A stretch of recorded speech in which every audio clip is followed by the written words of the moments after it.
When you think of Ireland, you think of the Celts, a race of ginger fighting men, a tribe of Conor McGregors.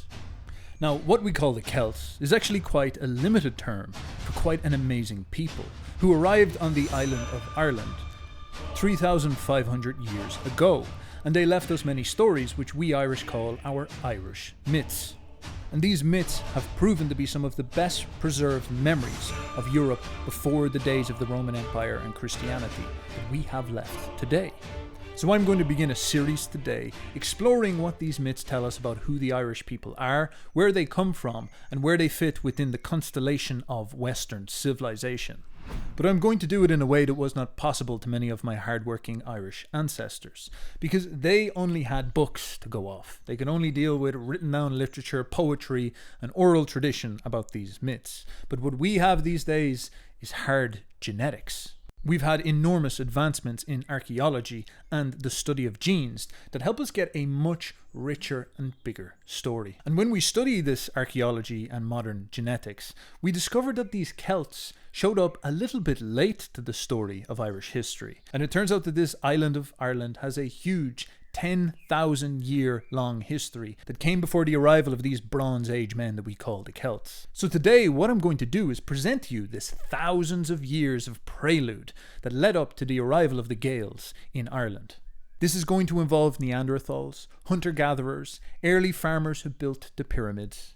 We are going to go a little bit Boyo Indiana Jones here and take a look at the world that we have not been able to see in recent history because of the limits of writing. So buckle up, crack a Guinness, eat a potato, and let's dive in. Because Irish mythology has always had something very strange about it. Tolkien, who wrote Lord of the Rings, for example, found the Irish myths a little bit chaotic and frustrating because they did not have an origin story. They had no clean beginning. Instead, they start with all these weird stories about guys just showing up and living on these little patches of land and then them bringing their friends, and then they all die off, and then this new wave of people come in. In fact, the beginning of our myths is known as sets of invasions. And this is quite strange. It's not like, Adam and Eve in the garden or something like this. Instead, it's just successive small bands showing up to the island, dying off until eventually stronger civilizations show up. And then in the very end, the Celts themselves show up. Now, a lot of mythologists would look at this and use it to dismiss the Irish and their myths and say, well, the Irish are messy and drunk. No wonder their stories are as well. But lo and behold, population genetics have actually gone on to tell us that the Irish myths may have actually been more correct than we might think.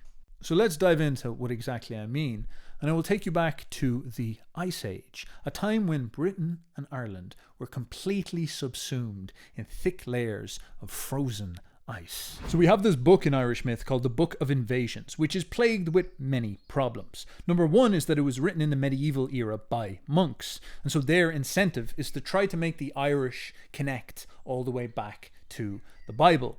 So we have to imagine that they were trying to model what they were hearing off the oral storytellers to the authoritative story of history, which was the Bible. And we have to give them their fair due. The Bible has clear events like Adam and Eve, this notion that we then stemmed out of Adam and Eve into Japhet and the Semitics and Ham.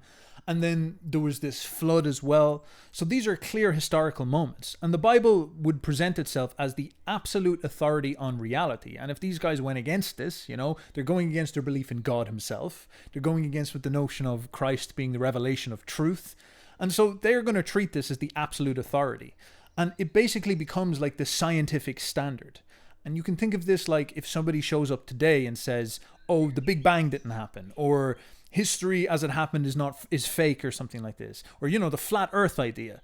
People react very strongly to this, suspiciously strongly to these sentiments, but we'll put that aside for now. People get triggered if you try to deviate from the established version of history. If you say Tartaria and the mud flood, it's all real, history is a lie. The Roman Empire only ended 250 years ago. Napoleon was Alaric the Visigoth. People will melt down, people will go crazy. Imagine how disorientating it would be to realize something like that. People wouldn't be able to cope. All of civilization would collapse. So people have these firm, aggressive emotions towards what is reality and what is truth. You're not allowed to question things at that level. And so imagine if you questioned the authority of the Bible 1,000 years ago, if you created a pseudo-history that went in a different direction to the Bible, you would have got in a lot of trouble, man. So when these guys are writing this stuff down, they're trying to bend all of this stuff to make it fit. And of course, we have to give them credit that, first of all, one, they probably believed it. They were probably like, well, Christ is real and the Bible is true. And in order for this, Irish fringe country on the coast of the Atlantic to make sense, it has to connect back to this. So they were bending it that way, probably in good faith, as we say. And second of all, there's definitely a lot of truth into tying Ireland to the ancient Middle East. You'll actually see this in the genetics, that huge amounts of our story come from the Middle East. We are intimately connected to this part of the world. These Bronze Age conquerors came from the East. These guys that were there before that we're going to talk about now in a minute, that also came from the East. So there is this connection here that's quite clear. So why am I saying all this? Well, this is because the Book of Invasions is very weird. It has this strange sentiment inside of it that Ireland is settled by 6 different races. So there's this constant flowing in of races, and various things happen where they might die of plague, they might get killed off, they might die of hunger, something like this. And this is very bizarre for people to wrap their head around. Because if you were an ancient monk in prehistory and you were coming in contact with these oral traditions, talking about these bizarre races coming to this country for thousands of years, that just doesn't click with Adam and Eve and what went on in the Middle East.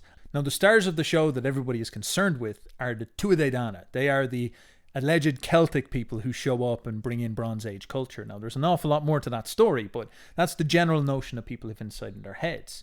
But before them comes about 5 different dudes, 5 different groups, 5 different teams. The Cessair, the Partholúns, the Fomorians, the Nemesians, the people of Nemed, and the Fir Bolg. Now, that's a lot of dudes. That's a lot of people. That's a lot of characters showing up here. And it's also the nature of how they show up that's so bizarre. They show up and their descriptions of the world are twisted and weird. When the earliest ones show up, Cessair and Partholún, what they discover is a little field. And this field, when they spend some time in it and work with it, it expands into 2 more fields and 3 more fields. And as they interact with it, it grows and it grows and it grows. And then eventually what happens is there's large lake bursts, which are floods, and that kills them all. Now, the general consensus has been that these bizarre notions can be nothing more than made-up myths. They can't be real. But begorra, ancestral memories confirmed. It turns out Ireland may have gone through something like this. Because during the Ice Age, all of the top of Northern Europe was covered in a thick sheet of ice. There was no Ireland or England. There was no Scandinavia. It was all just thick snow, ice, and glaciers. And at the end of the Ice Age, this was 12,000 years ago, what would have happened is the glaciers would have very gradually melted and receded. And as they melted and receded, what would have happened? There would have been this revelation of small patches of land that people could then move on to. But of course, it would have been very difficult to live on these. And these original settlers and inhabitants probably would have died off almost immediately, or flash floods or flash cold would have killed them off really, really quickly. Now, of course, this is highly speculative, but it is interesting how much the myth stories fit the actual story. Because what we have now learned through the archaeology is that the way the British Isles and Europe itself was populated with us is that there was waves of migrations of races coming in one after another in several successive massive waves to create who we are now. Now, the Celts, who we are, were essentially the last wave. They came in 2,500 years ago, and they got rid of all the people who came before them.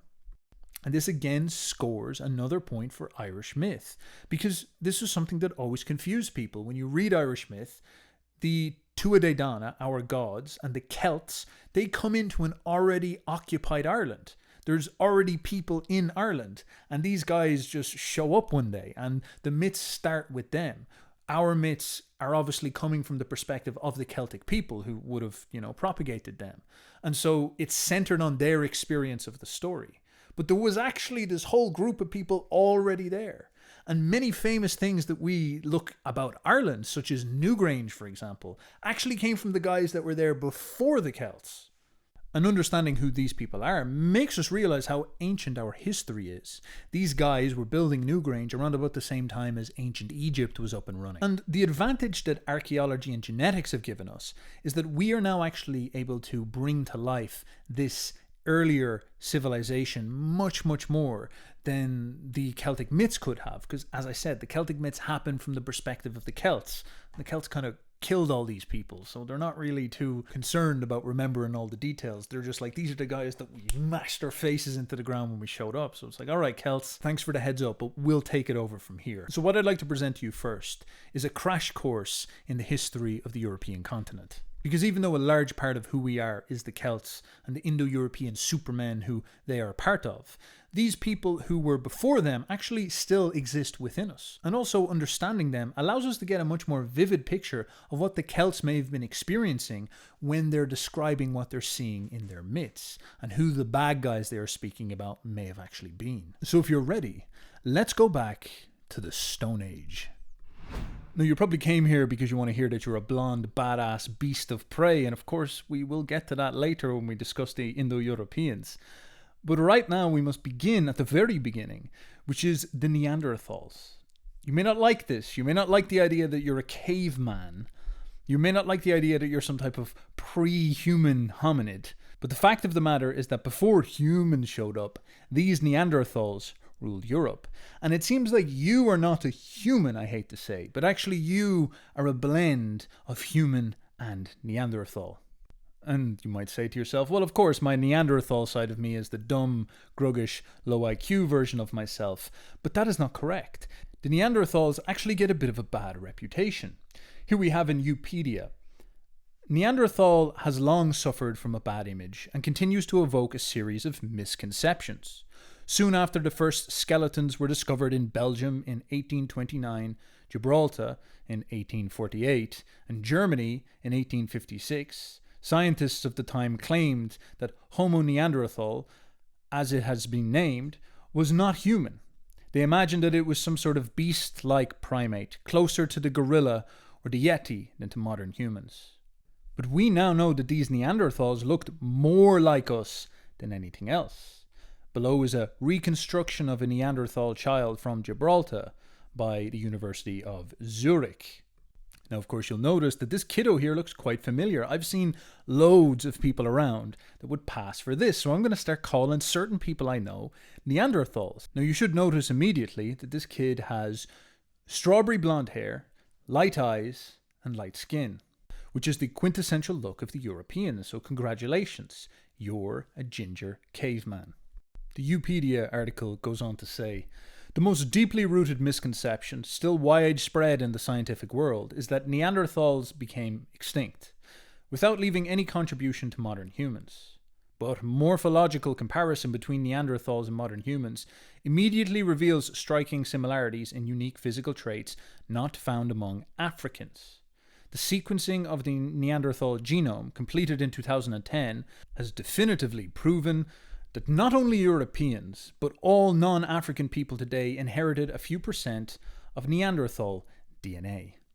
Now, what this article is referring to is the shocking idea that African people do not have any Neanderthal DNA whatsoever. That is something that is exclusive to the Europeans and the Asians. We tend to have Neanderthal DNA. And the Africans actually have their own ghost hominid that they mixed with, which is a very interesting twist on how we understand the origin of mankind. Because it seems like the world we lived in before the advent of modern humans was much more like Lord of the Rings, and there was lots of different races and different types of hominids. There was dwarves and elves and Neanderthals and various characters around. And the Neanderthals up in Europe, they blended together with the Homo sapiens, and they created the modern Europeans and modern Asians. And then the Africans and the Homo sapiens, they blended together down there with the ghost population and created themselves. And a deeper and very difficult idea to imagine with this is that things like the Neanderthal themselves were not necessarily one race, but they were also an amalgamation of different apes or hominids. And they were blending together, and they would have been different as they spread out across Europe. And things get even more dizzying when you consider the timescales.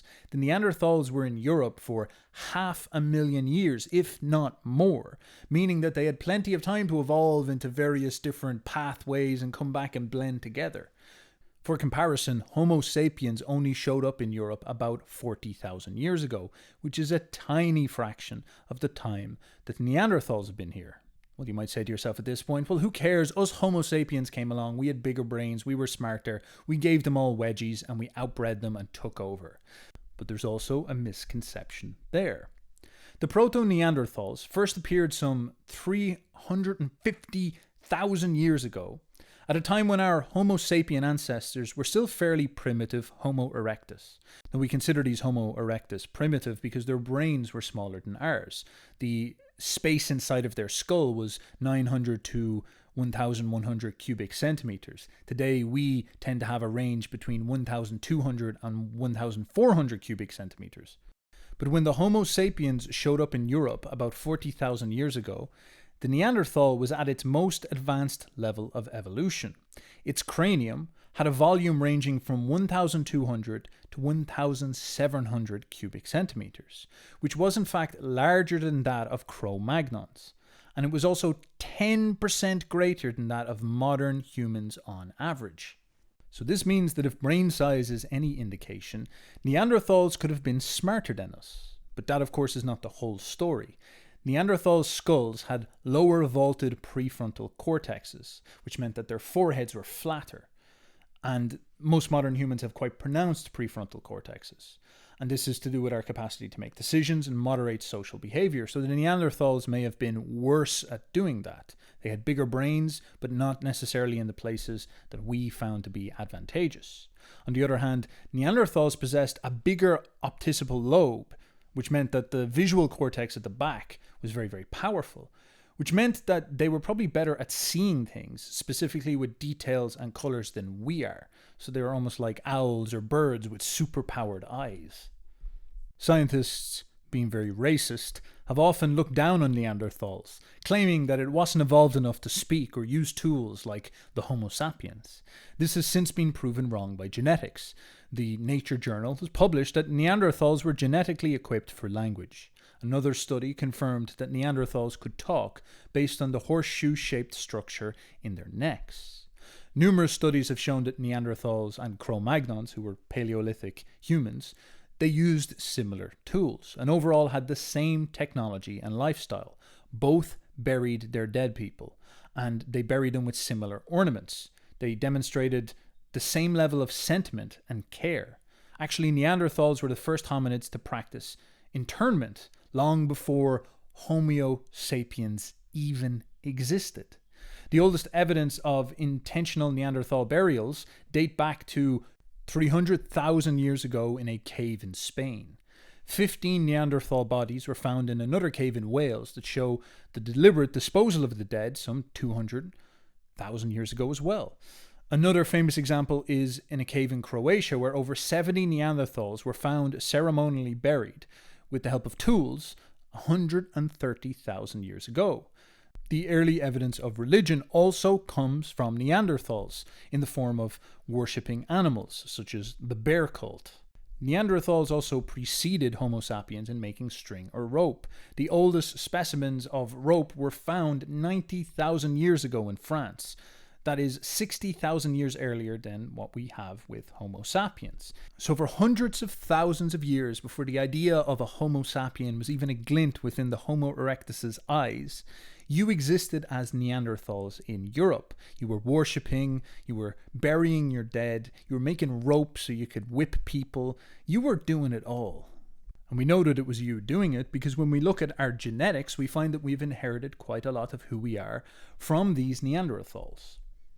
All Eurasian people apparently inherited various Neanderthalian genes related to the immune system, including genes that increase the risks of some autoimmune diseases such as type 2 diabetes and Crohn's disease.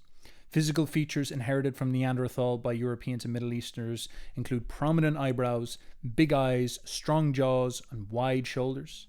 70% of East Asians also inherited mutations in the POU2F3 gene, which is involved in keratin production and may be responsible for straightening of the hair. According to Peter Frost, the current level of hair color diversity in Europe would have taken 850,000 years to develop, while Homo sapiens have only been in Europe for about 40,000 years. This is evidence enough that genes for fair hair were inherited from interbreeding with Neanderthals. DNA tests have demonstrated that Neanderthals possessed fair skin, and at least some subspecies had reddish hair as well.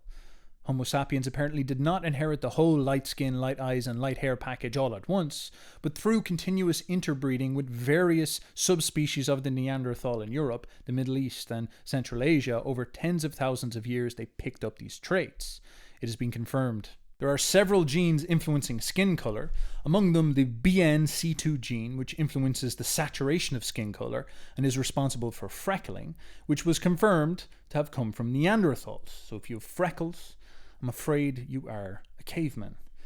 Now, an interesting aspect of this story is that the Homo sapiens who came into the west of Europe after these Neanderthals had darker skin.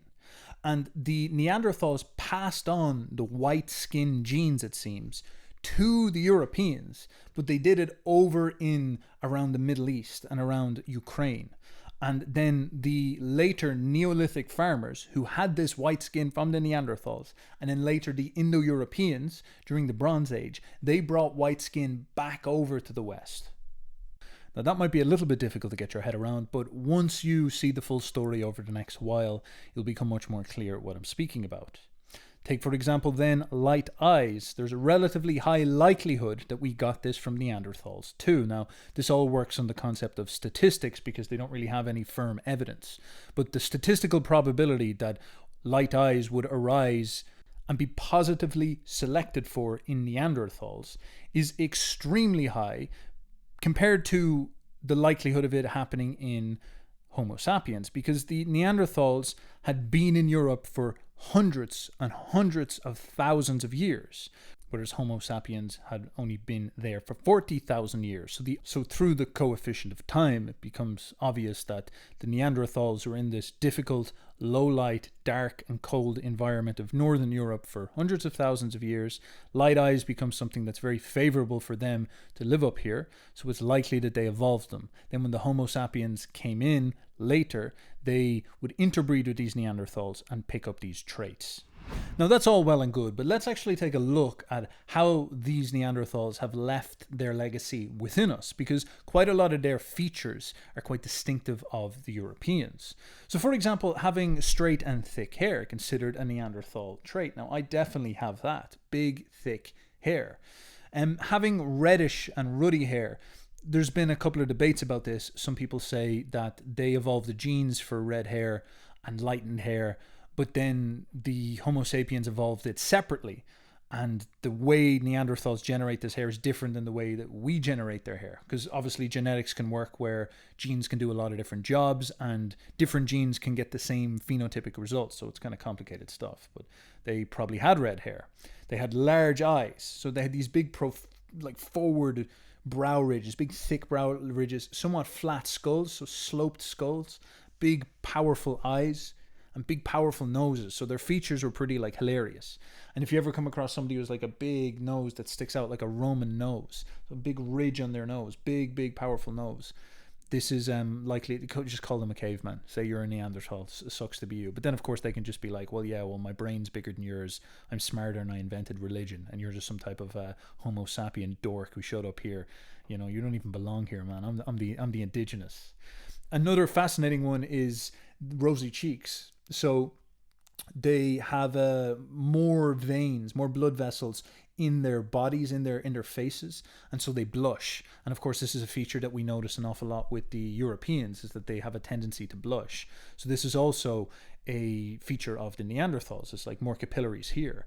And then they have weaker jaws. So one of the, I guess if you want to understand what the Homo sapiens bring to the table, is the big sort of circular global head, the big proud forward prefrontal cortex, where they've developed more advanced thinking and social skill capacities.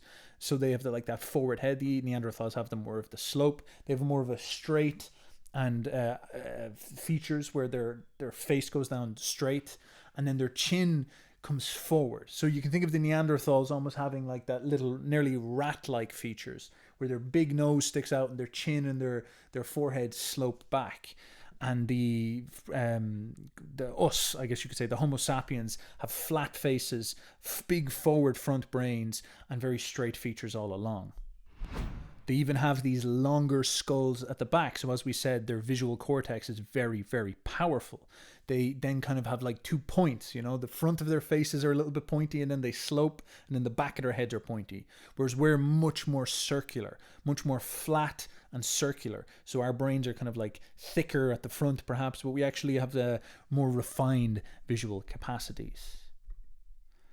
And so if you want to wonder, there's definitely people around that are a little bit Neanderthal, you know. There's definitely dudes out there that you'll meet in the club and stuff. You'll meet out in the wild, and you'll be like, these guys definitely have some influence that we need to be careful of. So you can see it in this gentleman here. Look at that forehead. Look at that sloping forehead. This guy, you do not want to get on his bad side, because he is just all impulse driven. He has no prefrontal cortex to regulate his thoughts here. He's one of these wise Dionysian figures that just goes for it. And he's this big, thick, powerful ridge, this big, thick, powerful nose. So these are very suggestive of Neanderthal features. And this is likely what they may have looked like. So they would have had these big, powerful features, light eyes, white skin, red hair. You know, there's people around that you'd see this and you'd say, these people look familiar, you know. Go down to the pub, go down to the cafe or whatever, and just grab one of those very civilized people in all their nice clothes where they shave and all this, and you throw them out into the jungle and just see what happens if you leave them there for a while. And eventually something like this will eventually show up, I guarantee you. Once they stop shaving and stuff like that, they start to turn into interesting features.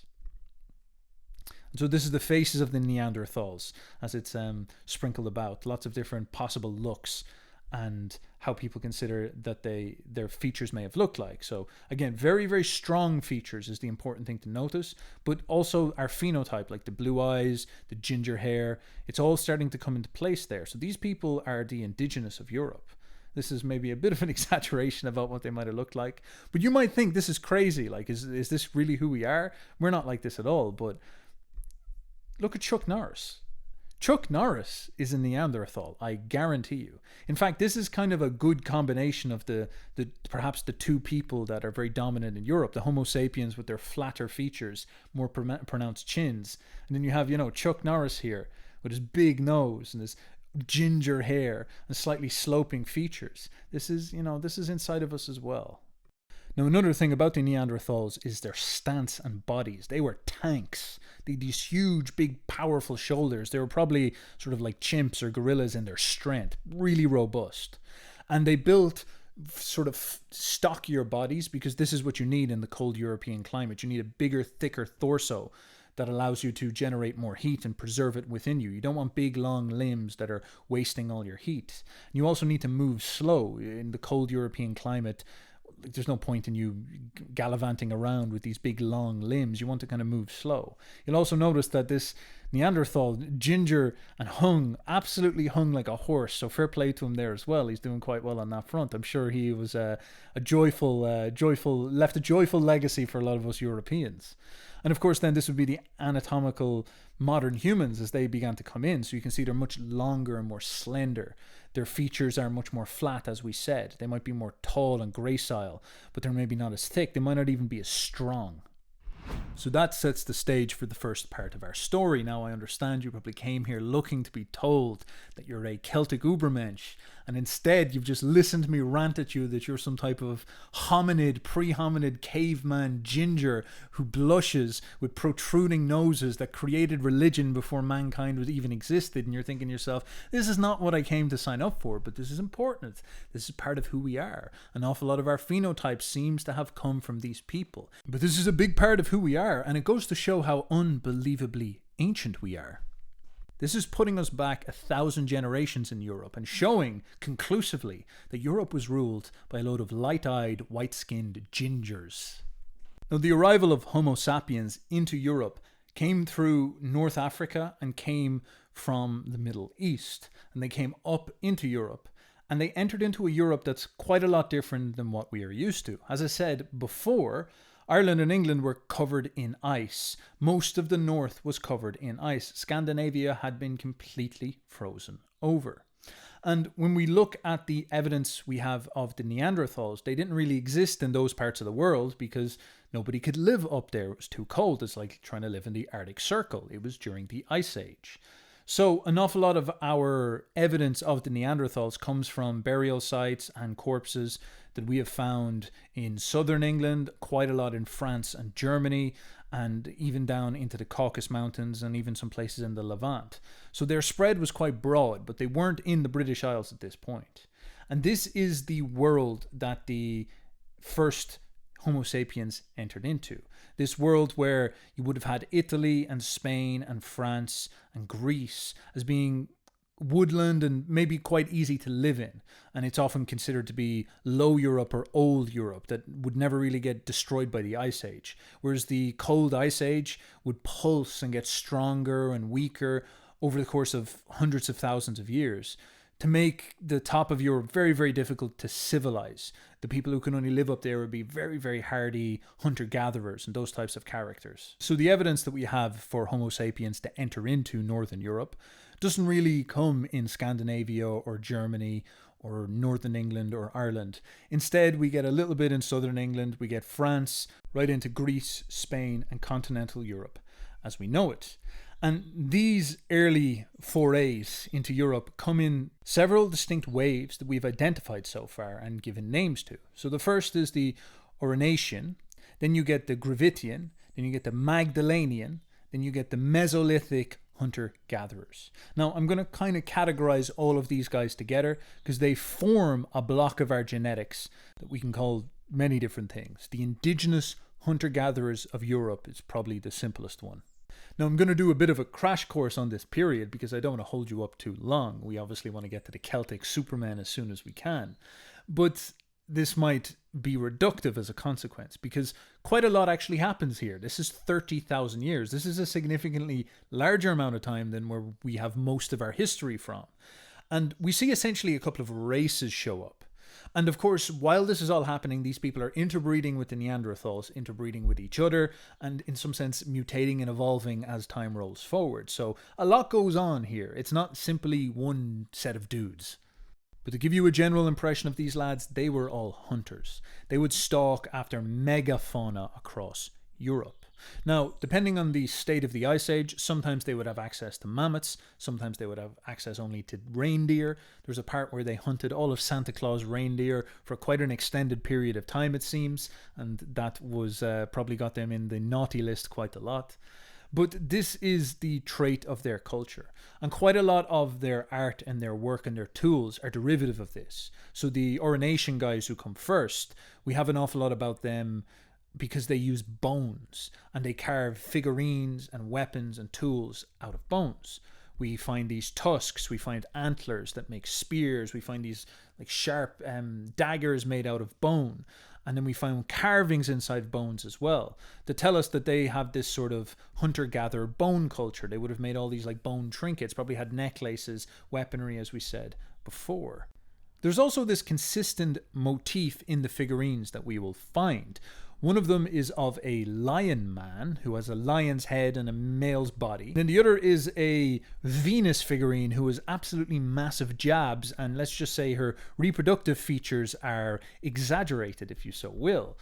And these are sort of like the Barbie and the Ken dolls of this era. They show up quite a lot and tell us that these things were quite important to these people. So first of all, they were capable of this, is what's interesting. They were making art, essentially. They're making representations, figurines. This implies things like religion, artistic skill, tool making. So these people were advanced like we are. And this allows us to get quite a vivid image of what these people's culture was like. They are nomadic, They are wandering around. They might stay in places for a couple of months, but generally speaking, they're following herds, trying to find good pastures, trying to be mobile in case large cold snaps come in or sudden environmental changes happen. They are collecting bones, creating bone weapons, creating trinkets and items, creating little figurines, and they are hunting reindeer, fowl, mammoths when they can find them. And this is how they live in Europe at this stage of the Ice Age.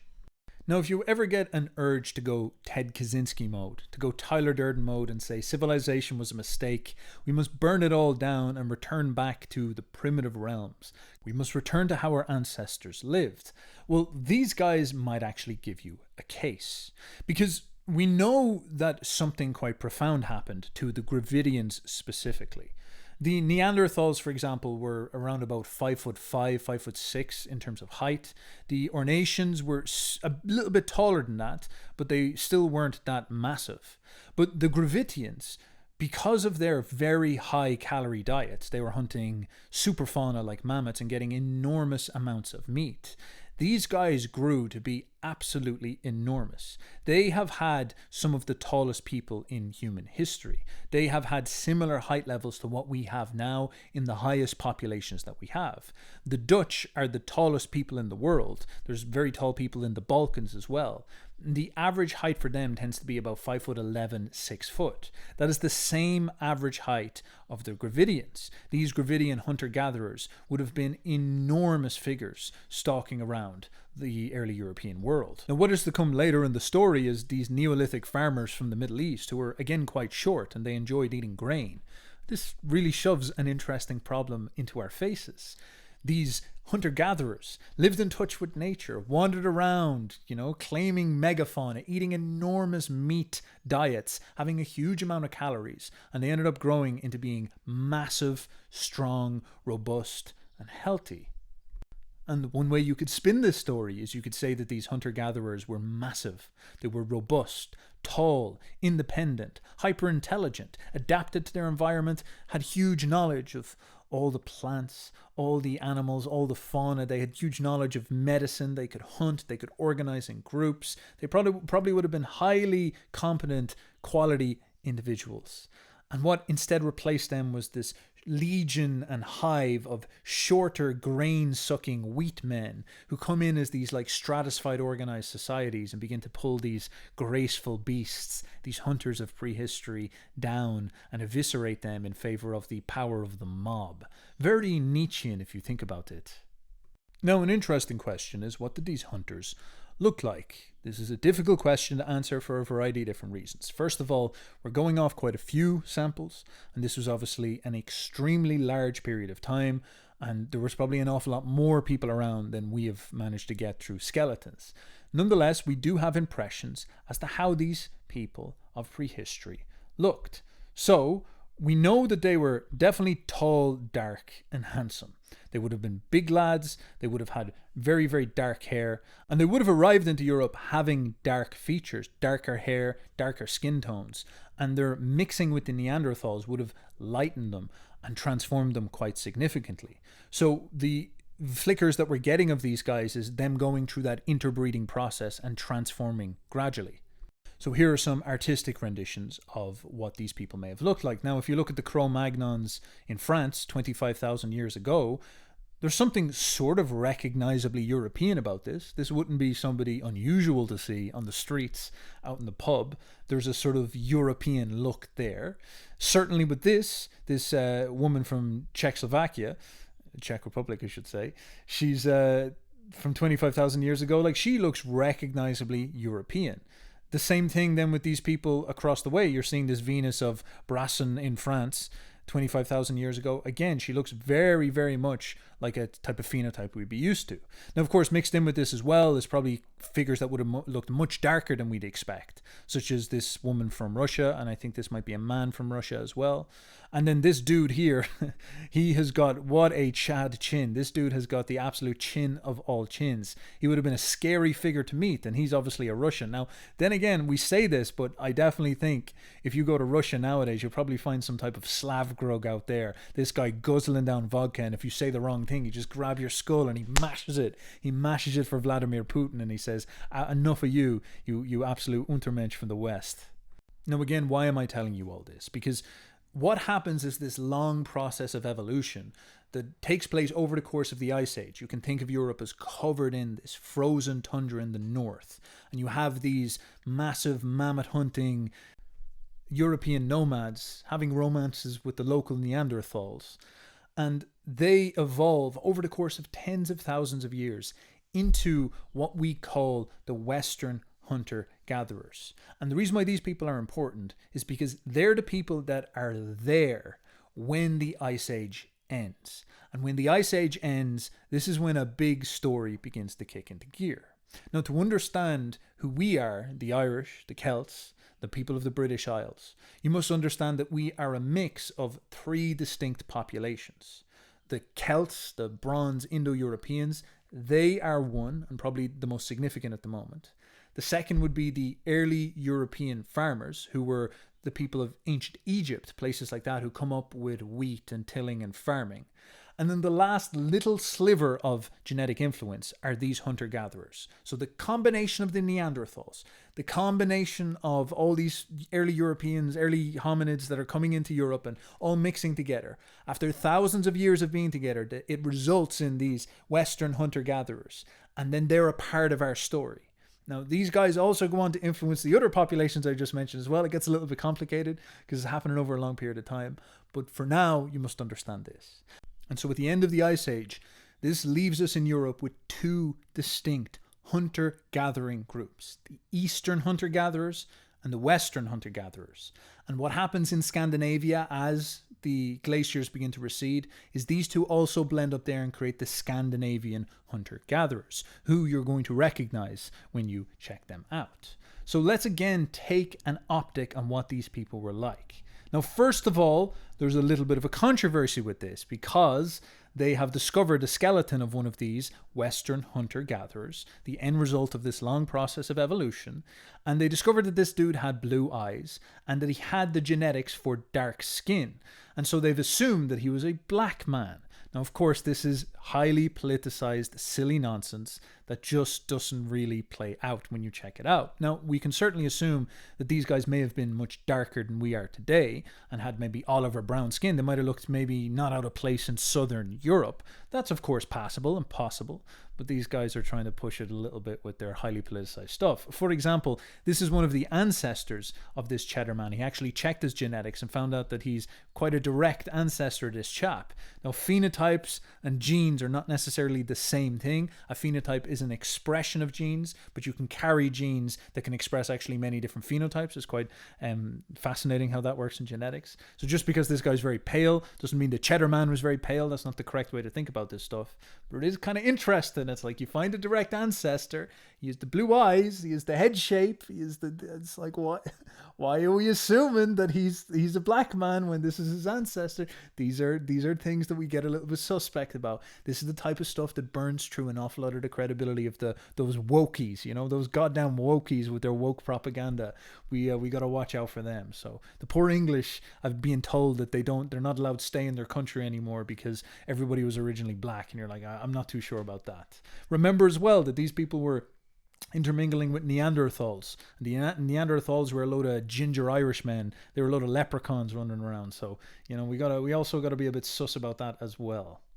Now, this is more like what these guys probably look like. And I think it's quite fun to say to yourself, could we see modern examples of this so we can get an imprint? We can actually imagine ourselves in Europe, the Ice Age is falling, and these hunter-gatherers are wandering about. So they have very striking blue eyes, but they're obviously much darker. They're much darker than me, for example. Now, maybe he has the big hairy hair like me, the big dark hair like myself, but he has tan skin, very tan skin, which is I'm kind of jealous of.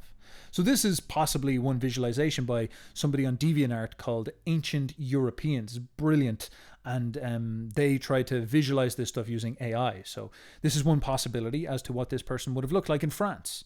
You know, what these Western hunter-gatherers may have come across. So you can see there's actually kind of a prominent cheekbones and a certain head shape that's different, for example, than I look. I have a longer head, for example. I'd say I've maybe a little bit of Bronze Age influence there. But nonetheless, this is something that looks European. You've seen people that look like this. Now, here's some attempts to try get some contemporary examples of this. So here's some bloke. I say he's probably in Spain or something like this.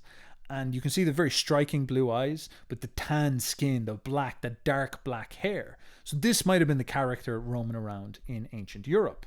Here's another possible example that people have speculated with. Again, very, very dark skin and dark features and dark hair, but lightning blue eyes, which would have been quite compelling. You're going through the forest and you see these characters show up with their big, long, dangly bone spears, stone tools. You're saying to yourself, oh God, what is happening now? I've walked into the wrong place. Here's another attempted visualization. I love this one because take a look at this guy and compare him to Aragorn of Arathorn from Lord of the Rings. And of course, these two guys are the same person. Aragorn was a hunter-gatherer ranger in Lord of the Rings, and clearly that's what these characters were like as well. So were they all Aragorns? Is that how we imagine prehistory in Europe? Is like a bazillion Aragorns wandering around hunting deer? Is that what we had at the end of the Ice Age? You might also say to yourself, oh, well, we're all white now, but also think about what might happen if we flung you out into nature. So this is an example of a woman who got lost in the forests in Canada. She got lost in the tundra, I think, or maybe it was America, I'm not too sure. And she got lost for 28 days. She lost a load of fat, obviously. She lived off eating things like mushrooms. And she basically turned into a Western hunter-gatherer. So you also have to wonder that what comes later are these farmers who live inside their huts. But if you flung me out there into the wild, what would happen? Would I actually default back into this? Would we all default back into this? Would we transform into these Western hunter-gatherer beasts? Is this all inside of us? Is this the sort of default genetics?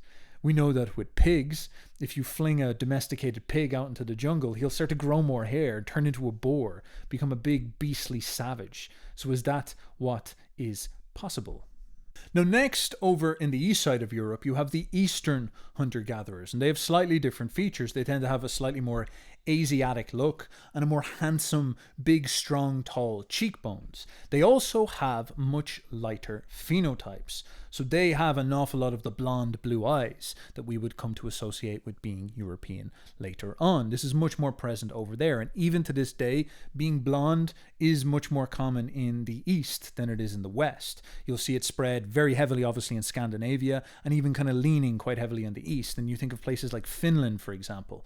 This is a very Finland-looking place. The people of Finland are also sort of indigenous. They're before the Indo-Europeans. You know, they're sort of native people of Europe, if you so will. And they have this look over there that is more featured an awful lot more in the East still today. Now, these two populations actually blend together. So we have these hunter-gatherers from the West, hunter-gatherers from the East. They meet together in Scandinavia, in the sort of Nordic lands, if you will. And everybody will know that the Nordics are very good-looking people, have a very distinctive look, and a lot of people associate them with the European archetype, if you will, like the blonde, blue-eyed, strong-featured archetype. And it's interesting that our hunter-gatherers, after thousands of years of evolution in the Ice Age, they blend together up here in Scandinavia, and the Nordic people are born, and they're kind of what we'd imagine they'd look like considering what we see up there today. So this is this interesting set of traits. For example, in modern Scandinavia, you'll often go up there and find people who are actually quite tanned, but they'll have light blue eyes and they'll have very, very blonde hair. Take me, for example. I'm very pale and I have dark eyes and dark hair. That's a weird combination when you think about it. And you'll come across that an awful lot in Ireland and parts of Western Europe. There'll be dark features and slightly lighter skin. Yet these Scandies have this blend of darkness. They've tan skin. They're swarthy, as Benjamin Franklin would say. So that's quite interesting. Here's another example of a Scandinavian hunter-gatherer. Now, he's maybe less beautiful, if you will, but it's still showing us these phenotypes, and this type of stuff would be recognizable today. You'd see characters like this around. This is another one too. Again, kind of like a Germanic look, very blonde features, stands out, something you'd recognize. Scandinavian hunter-gatherer, the same thing. This one's got ginger hair, so maybe a bit of a Neanderthal snuck in here or something like this. Light eyes, light features. Again, recognizably European. Same thing, once again, Scandinavian hunter-gatherer, blend of the East, blend of the West, have those very prominent cheekbones, and of course, recognizably European. And I think the best example of this is the current football superstar Haaland, who is probably a holdout of the Scandinavian hunter-gatherer long into modern history. Blonde, blue-eyed, bizarre looking almost like some type of primitive. Apparently all he does is drink raw milk and eat meat. He's grown in his 20s by an inch or two because of this, and he's an absolute monster beast. And this is a glimpse of what roamed all across the top of Europe for thousands of years, so they say. And what comes next after this period of the hunter-gatherers is the arrival of farming. And with this comes a new people from the Middle East. And these gentlemen bring in some very terrible things, such as having to go to work, but at the same time introduce us into the boons of advanced civilization. So let's dive into the arrival of the Stone Age farmers. So as the ice in the north began to melt and the Ice Age began to end, there was groups of hunter-gatherers in modern Turkey, which we call Anatolia, in the Near East generally, around Israel, around the Levant, who stumbled upon an innovation. Now this probably happened because all the people who live here are lazy, southerners, and they actually lived with God. God had created a garden here. And they refused to go to work. And look, God's God, so he's actually quite nice. And he said, you know what? You don't have to work. You're my children. I created you. You can hang around in my garden. Now, there's just one thing. I really like this tree and the fruit that it comes from. So that's my tree. Please don't eat the fruit off my tree. You can have everything else. Just not that one, please. And of course, these southerners had nothing to do all day because they don't go to work. So they were bored. So they decided what would be interesting, and they chose to eat the fruit. So God kicked them out and said, you know what, figure things out for yourselves. So these southerners then realized that they're going to have to go and chase after deer and mammoths like the Chad northern Europeans. And of course, they realized that would involve energy expenditure. So instead they said, you know what, let's just throw a load of stuff in the ground right here and stay here all the time. We don't even have to move. This is a brilliant plan. And it will just grow up, and then we'll harvest it, and then we'll just stay here again. And they realized that they could actually eat by staying in the same place. And so they began to collect the seeds that came off the grasses and plug them into their little patch of land, and then harvest that stuff every single year. And then they take these seeds and mash them up and transform them into New World Order fake food with no nutrients. And so in one ironic fell swoop, the Southerners, in their laziness, invented obesity, invented disease, invented fake food, invented work, invented routine, invented sitting inside all day. And God snickered about this because he knew this is what was going to happen. And he had called it Adam's curse. And what these Southerners then went on to do is to create an entire religious mythos, which is premised on the idea of trying to get back in to the Garden of Eden. But of course this was impossible. God had decided that they had made their bed, and now they're going to sleep in it. And so this drove all the Southerners into an extreme state of mental illness, and they began to build civilization. Now this process would have been something like the scenes of Isengard in Lord of the Rings, where these people would go and start to cut down trees and make clearings and fell forests in order to plant their evil grains and create their food so they could produce more of themselves. Now, this process of farming would have come with some extreme compromises in the quality of their foods. Grains are not designed to be digested by your stomach. Think of it logically. A plant does not want you to eat its baby. That's what grains are. The way a plant works is it creates an apple, and inside the middle of the apple there's some seeds. These seeds are coated with chemicals and anti-nutrients that bind to your digestive system and stop it from being able to digest the seeds. They inactivate it. So when these seeds go into your body, they pass through you without getting destroyed by your stomach acids.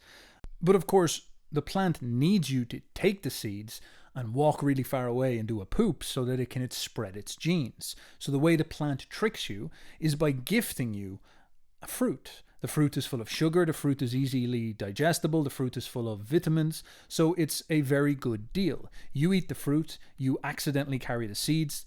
That's a good trade offer. Now, what these people began to do is take grasses that don't have any fruit, if you've noticed, and just grow these seeds, pull these seeds off, and mash up these seeds in order to extract a little amount of carbohydrates inside of them. Now, the significant problem with this is that seed mash is not very nutritionally rich, and it's still full of quite a lot of anti-nutrients that bind to things like calcium, various minerals like iron in your stomach that you actually need to be big and strong. So as a consequence of this, many of these people started to get smaller. Their bones became more brittle. They had problems with back issues because of the nature of their work and the weakness of their diets. But the upside of this is that grains are by far a more efficient and stable way of producing an enormous amount of calories. This meant that what these people would lose out on in quality of individuals and strength and size, they would make up for significantly in numbers. The stability and the regularity of their lifestyles allowed them to create cities, and out of these cities they could create the division of labor. They could take a certain amount of this large population, even if they're suffering from weak bones or whatever it is, and set them to work in the soil. They could then take other amounts of this large population and transform them into a professional army. What you're seeing here is the arrival of sophisticated, socially divided cultures. And of course, in order to organize all these people in these complicated systems, the intelligent people would emerge as a priestly class. These priestly classes and these fighting classes would be liberated from the typical labor that occupied all of humanity up until this point, which is the labor of trying to discover where you can find the next meal. And now they would have been able to spend their time focusing. These priestly people could spend some time thinking about, right, what's the cycle of the seasons so we can accurately predict when the rains are going to come. They would have been watching the stars to try to understand the concept of time. They would have been liberated to think about the concept of hierarchy and the concepts of authority. This is what creates the high quality priestly magicians that sit at the top of society and become astro-theological religious wanderers who wonder what is the nature of the stars. And maybe some of you, maybe the girls might be saying to themselves, you know what, they're all astrologers. These guys are badasses, Steph. This is way better than those hunter-gatherers. What are you talking about, man? Those Neanderthals, screw them. Those Western hunter-gatherers, screw them. Screw the Cro-Magnon. I'm all down for these new Neolithic astrologers. But the problem is that these Neolithic people also invented systematic warfare. With the liberation of labor to create armies to protect their territory, these people could also project power. They could also create troops of men that would go out in an organized way and attack other people. And so we have the first evidence of massacres take place in this time. In the Talheim death pit, they discovered probably the first incidents in Europe of organized violence. The Talheim grave contained 34 skeletons consisting of 16 children, 9 adult males, 7 adult children, and 2 more adults of indeterminate sex. Several skeletons of this group exhibited signs of repeated and healed over trauma, which suggests that violence was habitual or a part of their culture. Not all of the wounds, however, were healed at the time of death. All of the skeletons at Talheim showed signs of significant trauma that were likely the cause of death. Broken down into 3 categories, 18 skulls were marked with wounds indicating a sharp edge of a blade. This blade was called an adze, and it was a Stone Age tool/weapon that was used to chip into things and cut into things. And it would have been very brutal to get hit with it. It was basically like an old axe. Now, 14 skulls were similarly marked with wounds produced from the blunt edge of the adze, and 2 of the 3 wounds had been produced by arrows. So the skeletons did not exhibit evidence of defensive wounds, indicating that the population was running away when it was killed. So these Southerners annoyed God, invented work, invented laziness, and invented war. But the hard truth here is that the Neolithic farmers' way of life was superior to the nomadic hunter-gatherers that were in the world at the time, and they were hyper successful. Now, this race of angry Adams incubated in the Middle East for a couple of generations, inventing war, inventing bread that they could carry around, inventing evil itself. And then they began to spread and take over the entirety of Europe. Now, it took them a very long time to move because, of course, fields don't move. So if they want to spread to new territory, they have to go to the next door neighbours, take over their fields, plant their fields, get it up and running, produce loads of crops, create more boys, create an excess, form them into an army and send them to the next step. And this would take generations after generations after generations. Now, they started to farm about 11,000 years ago, but they did not reach Ireland until about 5,000 years ago. So it took them 6,000 years to make it across Europe. Now, that's not fast. But these lads did not have to be fast. Slow and steady wins the race. They took their time and they went step by step, and they took over a hunter-gatherer population who simply weren't capable of resisting them on many levels. First of all, the concept of land might have been a little bit difficult for the hunter-gatherers because they would have been used to having hunting territories and competing with other tribes that were in their fertile hunting territories in order to get their space. But they wouldn't have been used to somebody showing up, sitting roots, transforming the environment and recrafting the territory, cutting down trees and transforming it to suit themselves, and creating permanent settlements with permanent armies inside of them. So the hunter-gatherers probably fought against these guys. Perhaps they won some fights. But eventually, a generation would get a foothold, and the hunter-gatherers would have to move elsewhere to find better hunting pastures because they can't hunt among a load of grain cells. And on top of this, the sheer force of numbers would have been overwhelming for the hunters.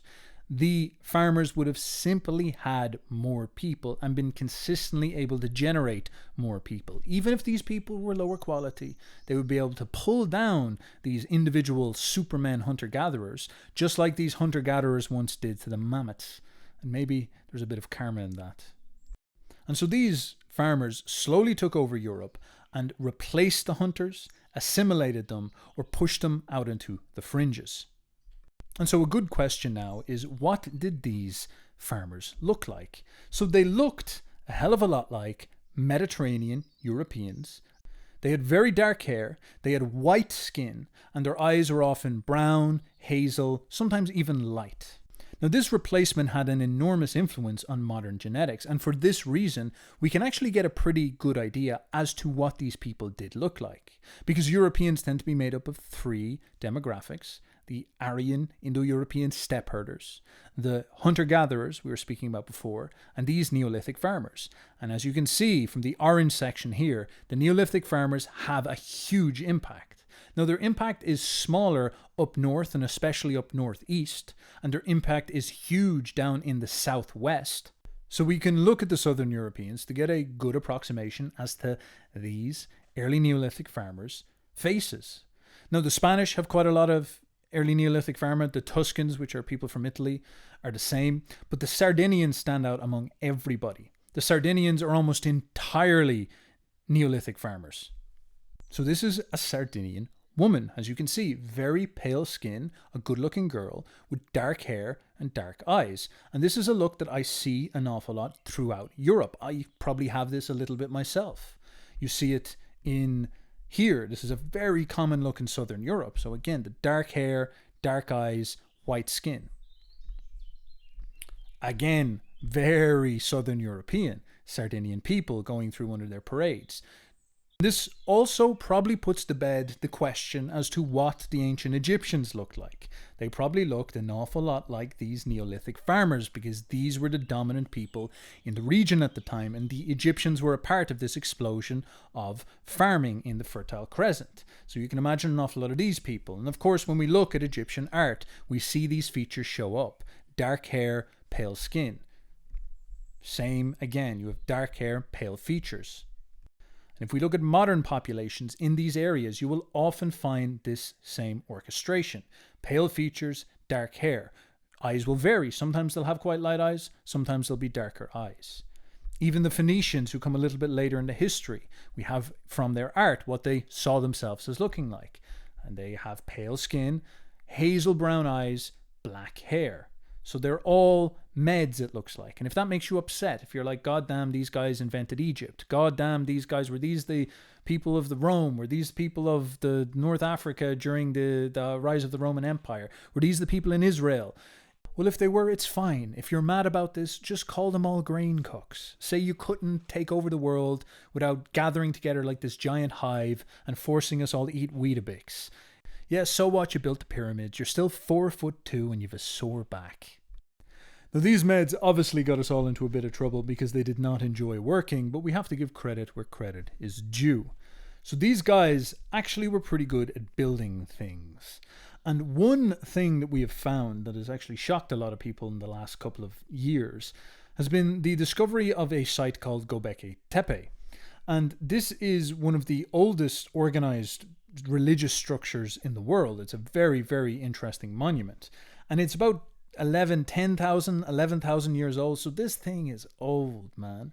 And this was happening in the Fertile Crescent, around where all these Neolithic farmers were building their projects, which shows us that they were actually quite sophisticated quite early on. And really, once they figured out farming and got social organization put into place, they were actually building monuments and building places of worship.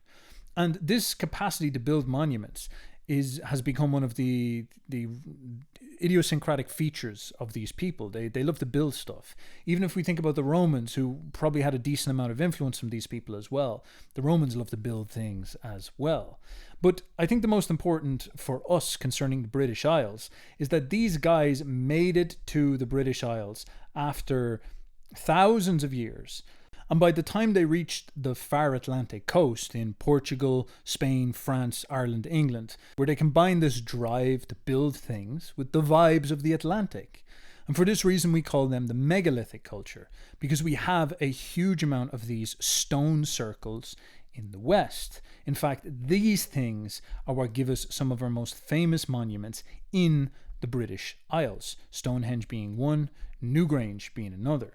Now, this one here is actually from Portugal, and this shows you the type of things that these people were building all along the Atlantic coast. So they would go and they would create these farms, and then they would have these stone circles, which we can imagine must have had some type of religious significance, where they'd all dress up in their dress-up med clothes and go in after a day of not doing any work and have a party inside one of these, or maybe sacrifice an animal. Like if someone actually went to work that day, they'd probably just put him out on an altar and sacrifice him.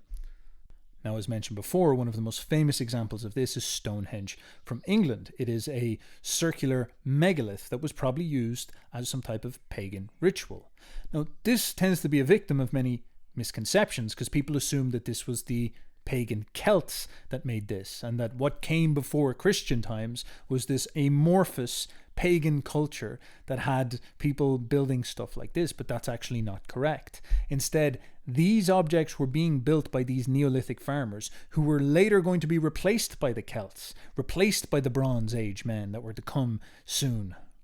And these megaliths are exactly what bring us to Ireland, because some of the most famous monuments in Ireland are the megaliths left by these Neolithic people. Newgrange is one, for example. So it is clear that they had made it to Ireland, and they had created quite a sophisticated farming culture that had advanced social stratification, that had a priestly class who were very interested in astral theology, and who had farming happening across the lands. Now, we know that Newgrange was an astral theological project because on the 21st of December, during the winter solstice, you can actually spend a lot of money to get tickets, and you can stand inside of this basin inside of Newgrange. And the sun will shine in through this very special window in the top of the doorway, and light will shine up like this very special sliver and light up the entire chamber. The entire chamber will become illuminated. And this is something that only happens once a year on the solstice. And this is clearly an example of these people building these structures almost like giant clocks. They're wired to be able to align with the movement of the sun. Stonehenge is quite like that as well, where on, I think, the winter solstice, one of the sections lights up, and then on the summer solstice, the opposite section lights up in the exact same way, or the sun sets through these specific things. So they're almost like giant clocks, giant calendars. And of course, this is how their religion manifested, because Farmers need to be intimately tied into the cycles of the season, and the high priests would have become obsessed with this. This would have been a big feature into how they understood reality, and their job would have been to perfect the judgment of the weather. And so their entire religion is astrotheological. It is principled upon the cyclical nature of the seasons and the earth and the movements of the stars. And so all these things that they have left us are actually profoundly sophisticated. And this gives us insight into how to imagine and bring to life what these people's lives would have been like. They would have been very seasonal people. They would have had these grand religious festivals happening in these critical parts of the year. They would be intimately connected with the sun. You can imagine them having monthly moonlight festivals, people probably getting sacrificed if they're unlucky, and these giant structures built all across the land that would have been very significant that people make pilgrimages to in certain parts of the year. Now, this monument, Newgrange, actually revealed another clue to this, and Mr. Survive the Jive has a good video on this about the God Kings of Ireland, because they discovered a body here of a God King, and they sequenced his DNA. Now, this gentleman was 5,000 years old, which places him around about the times of ancient Egypt, but they discovered that his parents were probably brother and sister. Now, they know this for quite interesting reasons. So when you are created, and I won't go into how that happens, you get essentially a book of DNA from both your parents.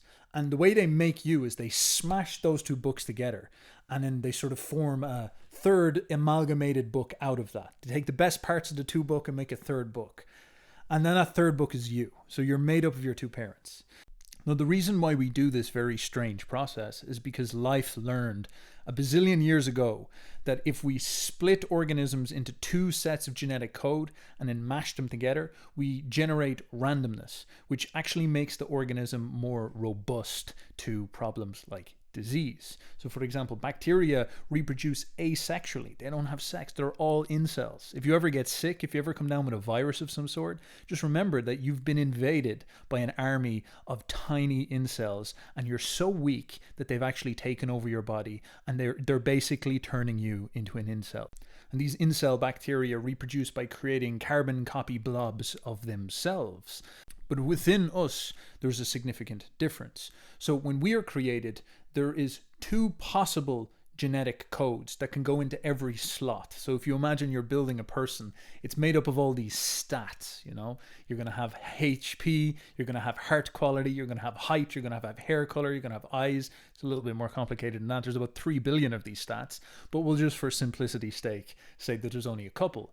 And the creation of you is that you have a set of genes from your dad and your mum. And so each slot will take one or the other and use them to generate you. So think about eye color. You could have a blue-eyed dad and a brown-eyed mum, like me. And they will give you both of those genetic sets, but one of these will be chosen by your genes to express. So you actually have both in the slot, but one of these will be chosen as the correct one to use. So for example, I got brown eyes because brown eyes tend to be dominant, but I carry the blue-eye gene. So my children may be blue-eyed. And so this happens in all the slots for your traits. There's a combination that's thrown up, and your body nature, God, will decide one or the other will be granted to you. So your hair color will get both sets from both your parents, and one of them will become dominant and be expressed. The other won't. Things like the state of your cardiovascular system, your heart health.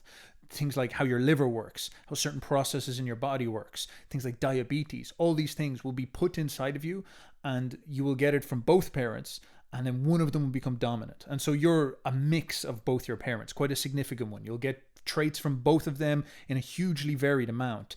Now, the reason why nature does this is because when this variation is in place, you're actually more robust against random problems like diseases. Diseases is a very powerful one to think about. So say, for example, your dad accidentally mutates and develops this heart problem, and he gives you his genes. So there's a chance that you will have this heart problem as well. But if your mother that he married does not have this heart problem, or instead has a very robust heart, there's a pretty good chance that you might get her genes. And so you might look like him, have the same eyes as him, maybe even the same character, everything. But you might be lucky enough not to inherit his bad heart. There's also a tendency towards better genes dominating and switching off malfunctioned or damaged genes. So something happens within the body that when it's choosing the genes, it will actually switch off bad ones. So variation is very good because that allows you to turn off these other genes. Now, I'm saying all this for a couple of reasons. First of all, it's useful to know this because of things we'll talk about with eye color and phenotypes later on.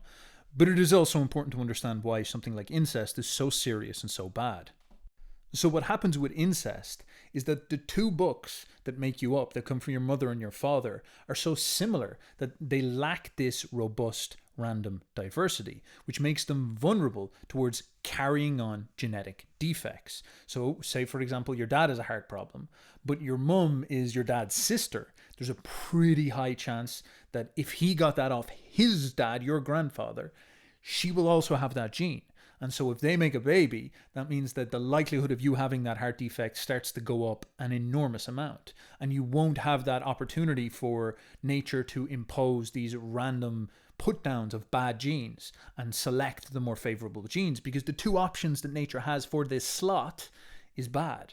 Now, you might say to yourself, well, one heart defect is not that big of a deal. But the thing is that if there's, 3 billion possible traits to make you up, and a large majority of them are the same, this means that any defects at all are way more likely to express.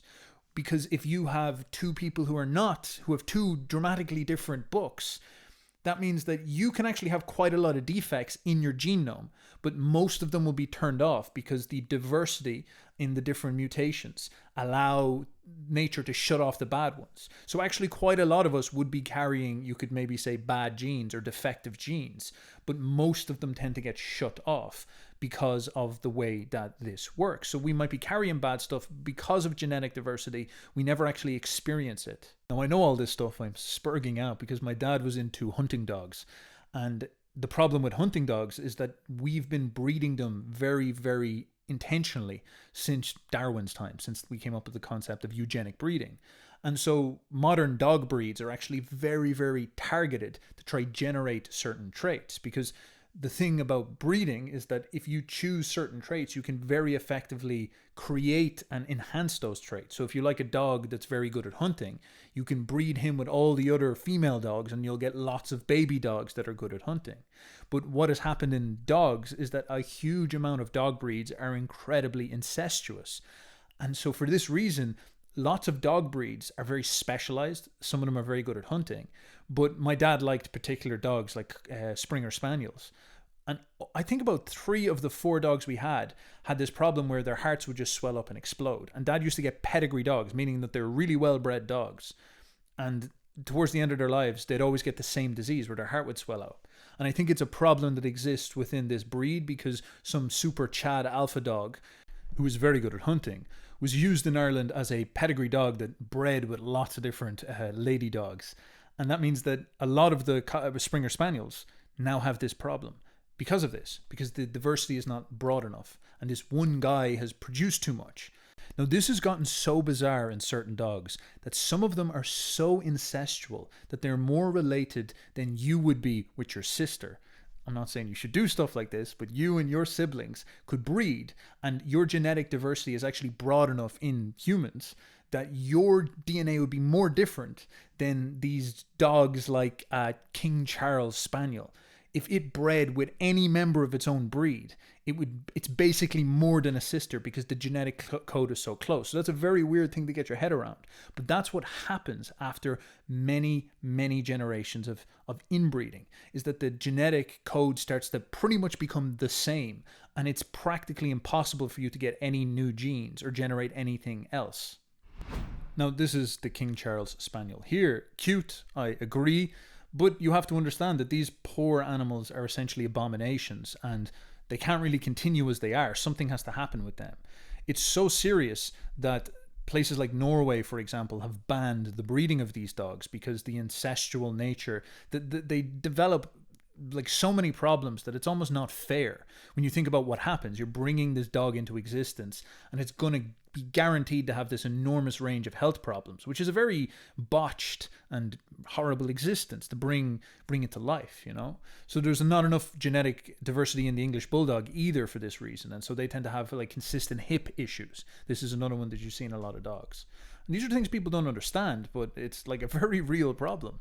Here's one with the Cavaliers. So this inbreeding coefficient here is this kind of mathematical way that you can tell how closely related people are. So the green line is where you're supposed to be. You're supposed to be underneath the green line. And then you're basically, I think, at the ideal range, which is third cousin. Because when you're at third cousin, you're going to preserve the traits and keep the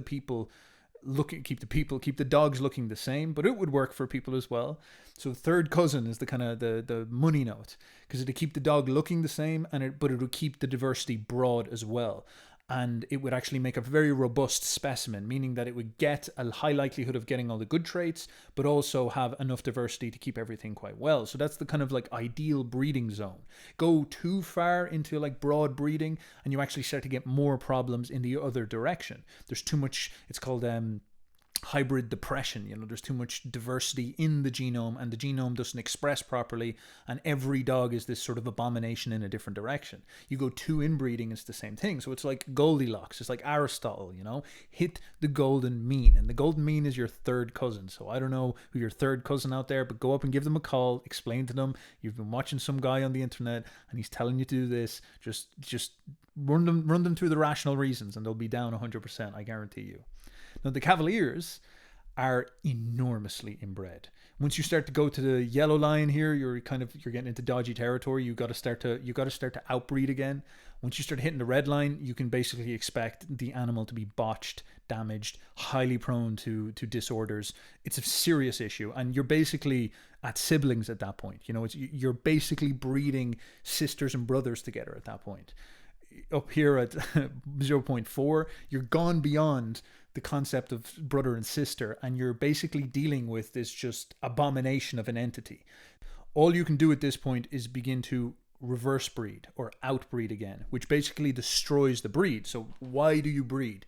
You breed to try select for specific traits that you like. Say the dog is really good at hunting. You try to select all the dogs that are good at hunting and make them breed together. Now, if you make the mistake of breeding them too closely, they're going to turn into these abominations full of health problems. And so what you're going to have to do is outbreed them. And the problem with that is that you'll have to outbreed them with other breeds that are far away from them, which is going to start to dilute the breed. And so this is the dog eugenics. This has been going on for a century now. And we actually know an enormous amount about it. We have an enormous amount of data. And so this is what they've discovered. So if you want to get purity, you need to do it within a golden ratio, because if you go too far, you're going to fuck the dog up, and then you have to get rid of the breed altogether and outbreed it and crossbreed it and reverse back. So this is a live, your real-time live stream of us doing eugenics on dogs, like scientific experiments, and we're screwing up quite a lot of them because we didn't understand what we were doing. And now people are starting to push in the opposite direction. Norway, for example, are really against this breeding. They're actually trying to reverse breed, crossbreed a lot of the more inbred ones. And they're starting to try to reverse engineer back to older versions of it. So, for example, you might have a spaniel and he's very inbred. So they'll get the cousins of the spaniel and various other cousins, and they'll basically get rid of the spaniel breed and crossbreed them together and make a bigger breed with more diversity. So stuff like this is going on at the moment. And this is something that you should understand. Now, why am I telling you all this? Because this is what happened in ancient Ireland. So with all that context put into place, you have to try to imagine what happened all these thousands of years ago. These people who ended up ruling Ireland in the megalithic age, in the Neolithic age, these first farmers, they would have found themselves as masters in the very first social hierarchies and advanced civilizations that ever emerged out of mankind. They would have found themselves with large armies. They would have found themselves with enormous farming plantations. They would have found themselves in a position of authority to command over this hive of operators and people moving around and doing stuff. These people would have been very good at violence. They would have been highly organized, like a beehive, the first ever queen bee, if you will. Now, that position would probably get to their heads. You can think about what would happen. Them being at the top of this for a couple of thousand years would probably make them think, I'm a pretty big deal, man. I'm the first ever God king in history. I'm the first ever Uber super chads. I'm the first ever king. The we was kangs, the first ever kangs, sitting here on the top of the Neolithic. And that would have made them say to themselves, how do we get here? I could be like those poor nomadic hunter-gatherers who we're organizing and beating the crap out of and killing them in mass pits. I could have been those guys in the wheat fields that have to go and till the soil for me. I could have been these soldiers that have to take my orders. But instead, I'm here at the top. I get to look out at the stars. I get to become fat. I give out commands. My family is above all of these people. I am their leader. I am their god. I am better than them. I'm superior. And I have all the power and all the choices. And this would have been the first arrival of really advanced, socially enforced power. And of course, you find yourself in this position. What's the one thing you're going to do? Well, you're going to try conserve your position. You're going to need things like absolute total loyalty. You're going to need to create the concept of a superior family, special blood, special genes. We're a different species than you. We're the god kings. You dress up like pharaohs, make these elaborate outfits, only appear at the top of pyramids, keep very far away from the slaves, give off this aura of distance and separation and superiority. You'd have to do this stuff in order to keep these people bewitched and functioning in society as your slaves. And so a lot of these incentives would have pushed these first royal families to do what pretty much most royal families have tended to do since these times, which is to breed within the family, to keep themselves quite close, because blood is thick, it is very loyal, and people will stick by it. So if you're related to your wife, it's less likely that you'll have issues of her family coming in and demanding certain legitimacy and all these types of issues.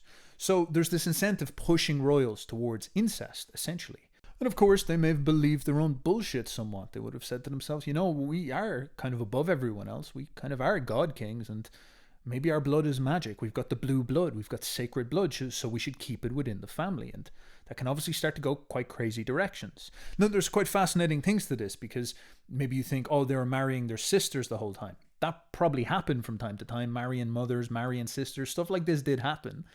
But as well, this consistent inbreeding happening over generations might have done to them what happened to many of our dog breeds, where because they marry a first cousin and then maybe they drop in a brother or a sister every now and again, and they just consistently do this, the actual collection of DNA, the books that they have, start to get so similar that even if they marry their cousin or second cousin, because they've done this for so long, the genetic diversity is basically non-existent. So it doesn't really matter what you do. You're a broken breed. You're a inbred family and you're screwed. There's quite a famous modern example of this, which is the Habsburg jaw.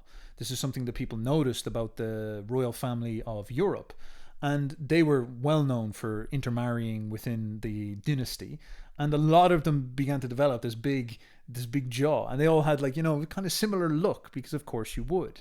And so this made people get very speculative about, was this a massively inbred entity? There was one Habsburg that was born that was quite inbred, and he was just not a functional human being. He was an abomination. He was like some type of spaniel breed. And the most famous wing of this was the Spanish Habsburgs.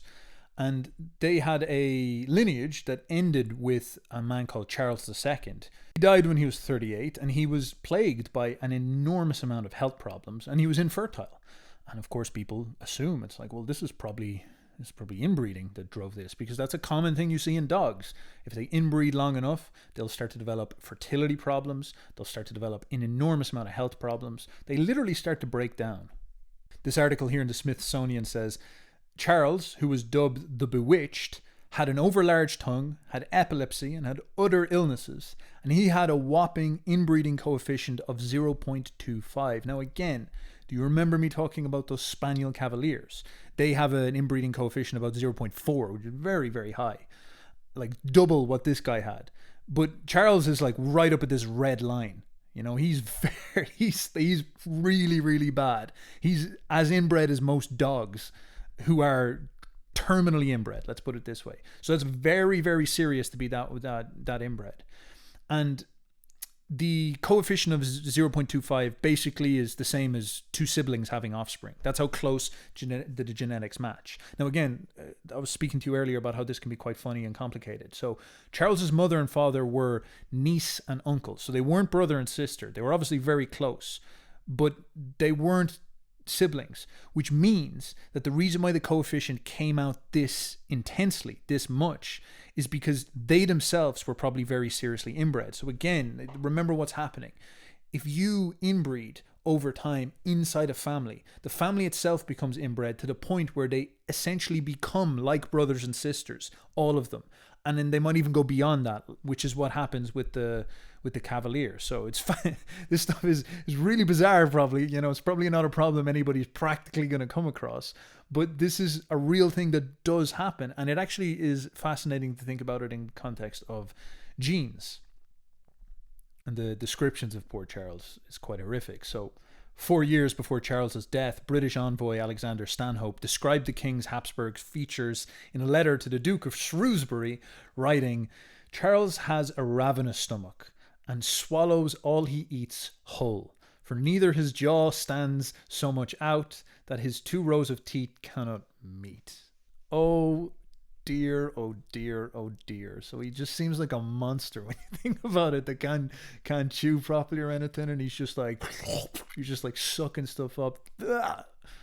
So it's quite fascinating to discover this consistent problem in the early god kings of prehistory. Clearly, royalty has this tendency to go this direction. Take another example from ancient Egypt, who would have been part of this early Neolithic farmer expansion. And again, they would have been some of the first people to come across this privileged status as supermen at the top of society. So it probably got to their head as well, They building the pyramids after us Irish. We had built Newgrange, and these Egyptians probably heard about it on the phone, and they're like, we got to build something like this. So they build these big, stupid blocks of Lego that they call the pyramids. They're like, yeah, we're so great. And they're standing on top of their pyramid looking at all their plebs, and they're saying, oh, well, we've done something special here. We better I better go and, kiss my sister or something like this. So this is what went on over there. And the royal family of Egypt was actually quite famous for this. They had an open disregard for the taboo of incest, because it's kind of a universal taboo. And they would in-marry within the family. So Tutankhamun, we discovered his body, and he was just basically ruined with problems. Absolutely botched to an enormous extent.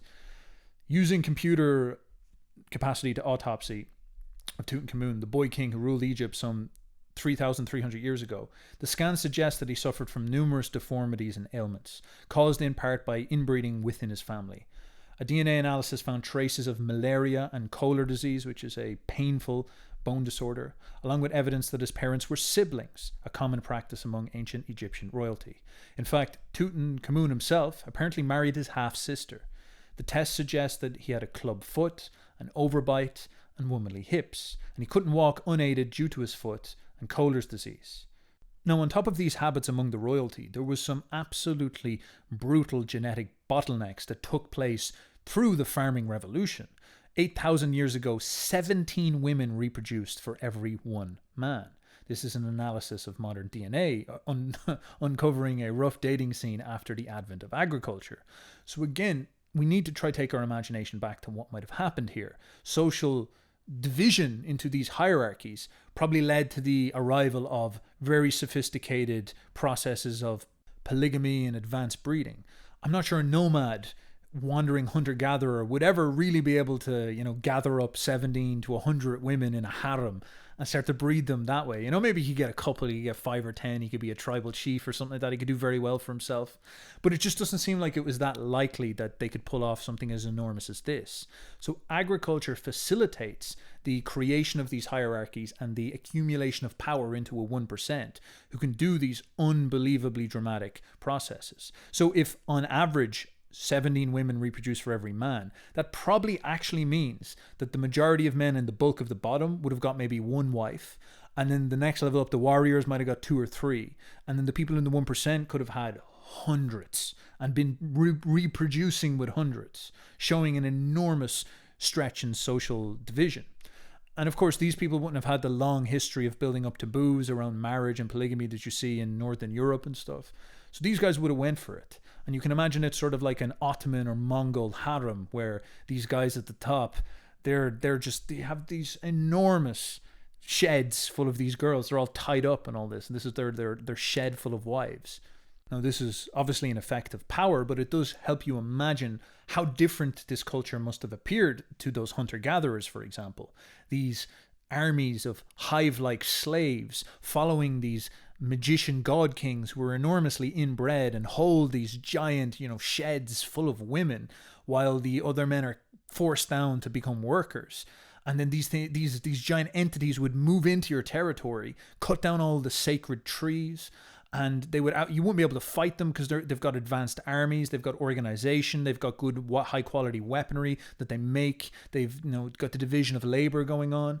So this would have been an incredibly intense thing to experience. These essentially smaller, shorter hive monsters like ants coming to get you, and they're all able to outcompete you and more effective than you, and far more numerous, and then ran like a proper society. That's a very intense and overwhelming experience to go through. Now, I don't want to be unfair to the Neolithic people. They're obviously alpha chads in their own way, the first organized societies, the first organized militaries. They're the creators of hierarchy and command structures. They bring writing, they bring advanced architecture, they bring a connection with the stars. There's something quite profound about them, and they're a big part of who we are. A lot of our genes we take from these people still. But you have to remember that these people were just discovering civilization. They were, making all the mistakes that we've come to learn as obviously things we should not do. They were going through things that we couldn't possibly comprehend, and they didn't have the knowledge that we have in order to understand what to do in those situations. For example, some scientists wonder how common inbreeding was among the whole population. Now again, I don't want to make too much of this. This is just one really small isolated case, but it's an interesting thing to consider. So scientists found 10 skeletons, and of those 10 skeletons, 36%, so like a third of them, had a rare genetic anomaly called a bilateral maximal incisor, let's just call it a teeth problem. And they had very, very small incisors, so these sharp ones here, small or missing incisors. And again, this is very rare. People don't usually have this stuff. So if this was in a third of the population, well, that's an indication that there's some type of genetic effect that's very prominent in the population, which means that there's strong evidence for inbreeding among these people from Basta in Jordan, which is the Levant. Now again, some people in a small village in Jordan possibly inbreeding is not really a condemnation of the entire race of people who took over all of Europe. They were clearly hyper-successful, hyper-organized, and a very sophisticated people in their own right.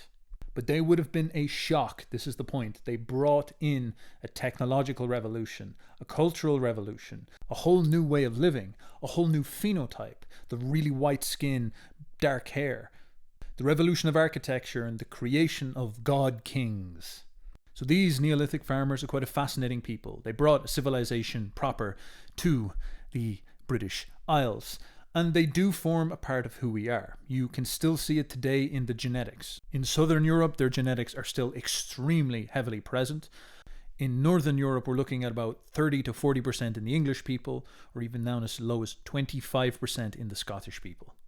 And far in the northeast and the Baltic states, like Estonia and Lithuania, they're clearly still basically barbarians. They have less than 10% of this Neolithic farmer imprint. Now, understanding these Neolithic farmers is quite crucial, which is why I spent so much time on them, because they allow us to dispel some common myths we have about the Europeans and the Irish.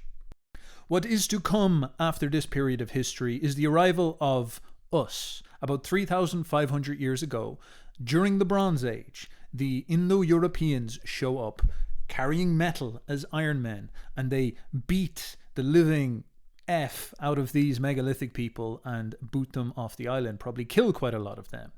And the Bronze Age people get accused then of a hysterical genocide for doing this. An awful, awful genocide, the first genocide in history, and it becomes this foundation myth of guilt underneath the European soul, as you notice people tend to do an awful lot these days.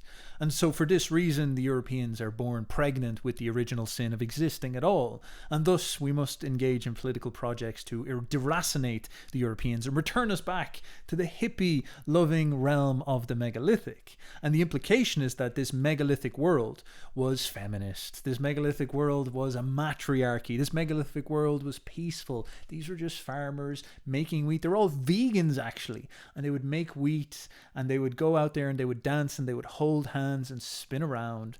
And they would look up in the sky and map the stars because they were interested in climate change. You know, this is the type of characters that we're dealing with. And then these savage, Uber Chad, Bronze Age monsters who love patriarchy, knocking back super male vitality, full of racism, full of oppression, full of a lust to kill, no desire to build. They wanted to just destroy civilization. These guys came in and they killed these hippies. They went in and they polluted the environment. They ended the liberation of people in the age before mankind. They killed off this hippie paradise. Now, of course, the picture that we see is much, much different. First of all, these megalithic people genocided the hunter-gatherers. You had these noble, nomadic people living in the forests, living in the woods, in one with nature, concerned with climate change, probably had very, noble gender roles where they had egalitarian relationships where men and women would work together to run these small family units. And lo and behold, in we come, these megalithic farmers, and they invent violence, they invent god kings, they invent power, they invent harems, they invent evil, they come in with writing, they come in with the tyranny of history, they come in with social hierarchy, and they come in and they obliterate these people. They smash them, they kill them, and they push them out into the fringes of society and then eviscerate them to the point where their genetics fade quite significantly from the picture. And so a way you could look at this is that the early hunter-gatherers ruled over Europe in this peaceful harmony. They never hurt anybody, I'm sure. And then these horrible farmers came in and started to kill loads of people. And then these men of the Bronze Age with their iron swords and their bronze weapons, they showed up as the descendants of hunter-gatherers from the East. And they came in to return us to a state of justice, to bring back the hunter-gatherer paradise. And that was us Gaels. So us Europeans are actually saving the world from these horrific, evil, civilized farmers. And if that doesn't work, you can just settle on the notion that our genetics are made up of genocidal maniacs who invented farming and went in and killed everybody, and then the Bronze Age maniacs who invented metalwork and chariots and milk drinking and went in and killed all of them. And so what we are is made up of two distinct races of evil genocidal maniacs. And that's how it is. So you may as well just accept it. Now, a second myth, which is less so a myth, but more so a misconception, is the concept that the Irish are Iberian. You'll see this when you read an awful lot about the myths and people who tried to create literature-based descriptions of where we came from. I would be used to this. I remember reading a lot of this when I was younger. And you would often hear people describe these Bronze Age people as the Aryans, which is actually correct. The Bronze Age people were the Aryan race, the blonde master race that people would talk about all the time. Yes, they were actually a real people, and we're going to discuss who they were now in a moment.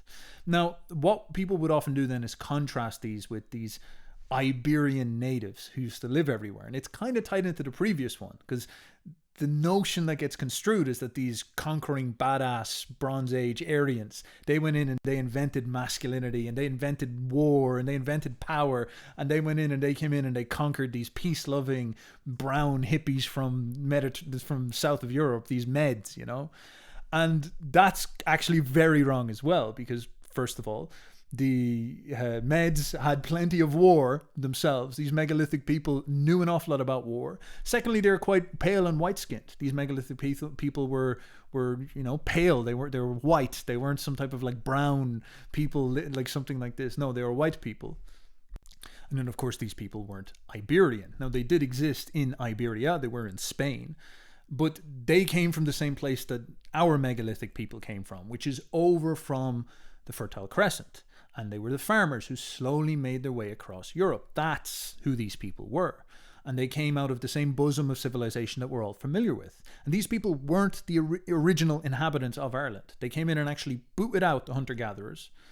And they all came from the Middle East.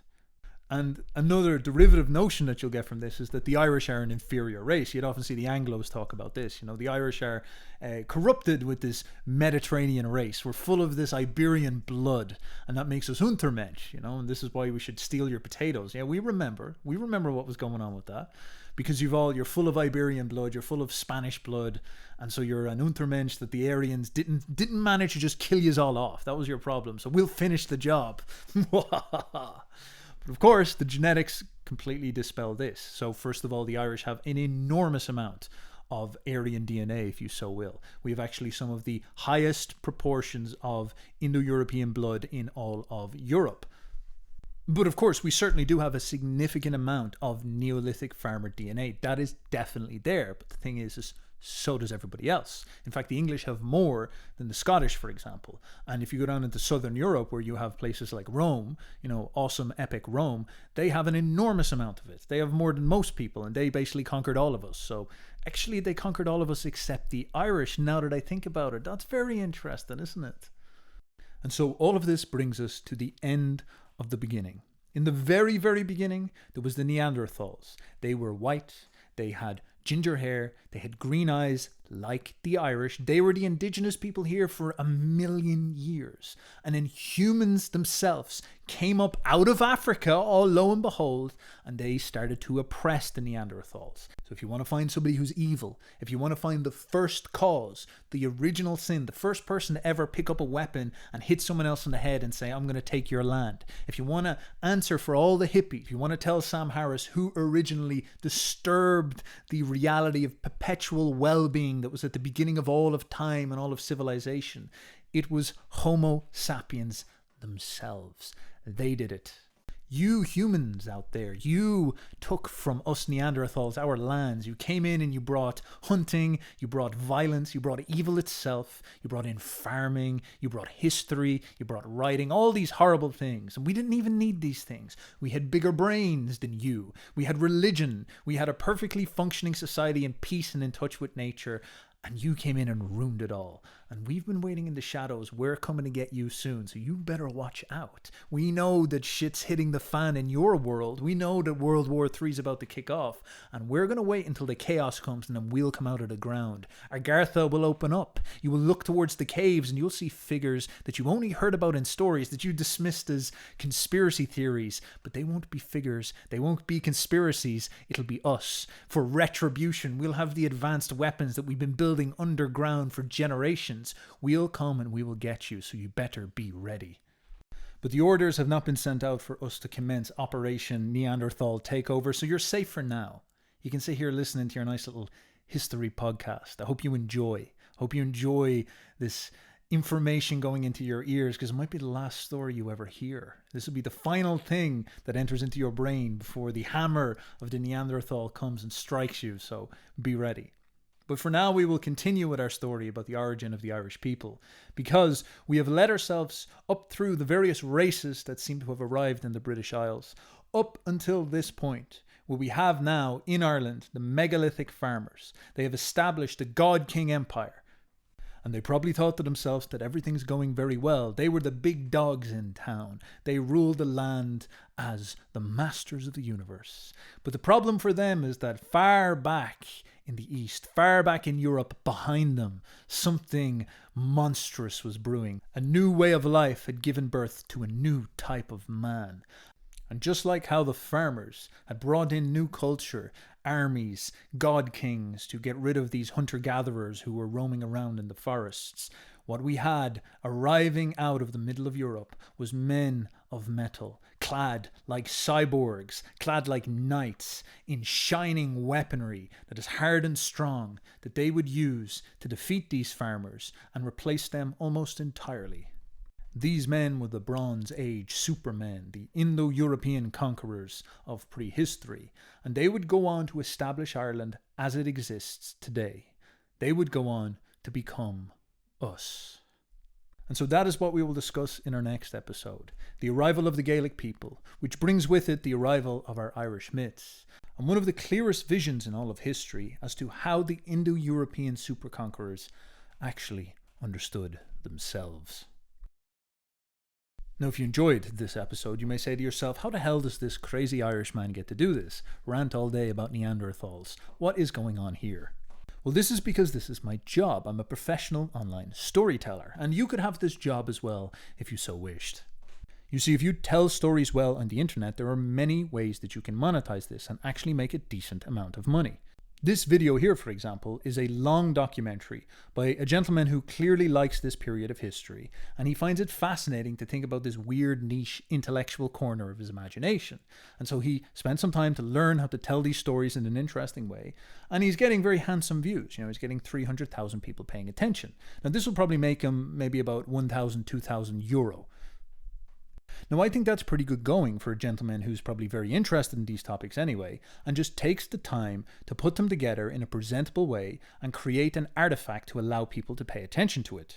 Now, I'm telling you this because I have a coaching program that teaches you how to do this, but I do think it's a very valuable thing for people to learn to do, because I often get people who reach out to me who are hugely interested in crazy topics, and many of them will say stuff to me like, would you read my book? Would you look through my massive PDF that I've compiled? Would you read my 7-paragraph message?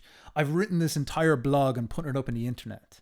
And I really don't like being dismissive of people, especially people who take the time to reach out to me. That's like a very nice thing to do, especially when they're being positive, which they almost always are. But the problem is that, like, I don't have the time to read a book, first of all. But more importantly, you could be so much more successful about getting your ideas out there in the world if you learn to use online media.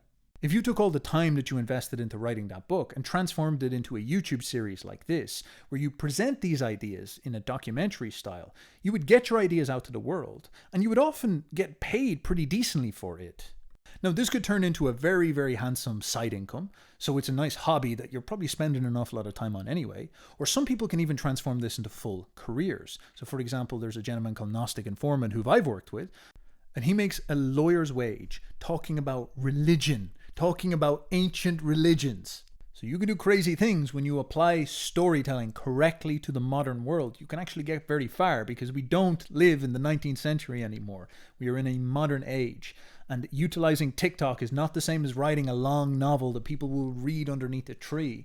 People are glitched out on these things, or listening to long podcasts. And so you can actually make your hobby profitable to you. You can get much more people to listen to what you're saying if you utilize these mediums correctly and learn how to digitally storytell the right way.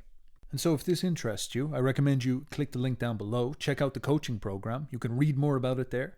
You can sign up straight away, or you can book a call and ask about your specific situation, and we'll present you a plan for how we get you telling stories utilizing these modern tools. So with all that being said, thank you very much for your time. I'll see you in the next episode. Have a good one, and goodbye.